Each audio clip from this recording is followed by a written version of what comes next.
si on prend un bâtiment construit en béton dans un climat froid, dans un climat chaud. Dans le premier cas, par rapport à la capacité de la matière à absorber la chaleur, il sera moins dangereux par rapport à un climat chaud, car sous ce dernier, il absorbe et transfère la chaleur à l'intérieur des pièces, ce qui crée de la surchauffe à l'intérieur et amène à investir sur des moyens artificiels pour rafraîchir les espaces, sachant que ces technologies ont un coût financier important. Ils demandent de l'énergie pour fonctionner et ont une durée de vie limitée.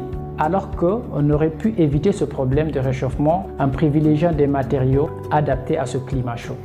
Et c'est là que je trouve la nécessité de s'inspirer du contexte local, car quand on prend la case traditionnelle en Guinée, elle était bien réfléchie. D'abord par sa forme circulaire pour ses murs et conique pour son toit, elle était capable de dévier les rayons solaires quel que soit l'angle d'incidence et éviter d'exposer les espaces intérieurs par ces matériaux qui étaient non seulement abondants sur place, mais avaient aussi cette capacité de retenir la chaleur et offrir un climat doux à l'intérieur toute l'année.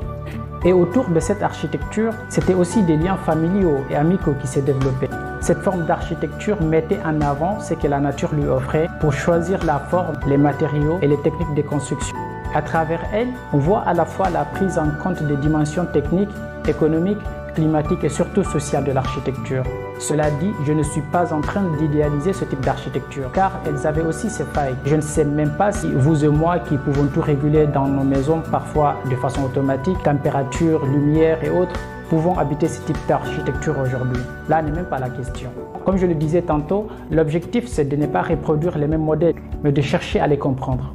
C'est-à-dire identifier leurs forces et faiblesses pour réinventer une nouvelle démarche qui répond aux enjeux de notre époque. C'est cela notre vision. Maintenant, pour y arriver, nous pensons que cela doit impérativement passer par une formation qui tient compte des modes de vie, des moyens techniques et financiers et du climat de chaque zone géographique. Partagez-vous ce point de vue ou avez un regard différent? Laissez-nous le savoir à travers vos commentaires. Ensemble, posons-nous les bonnes questions.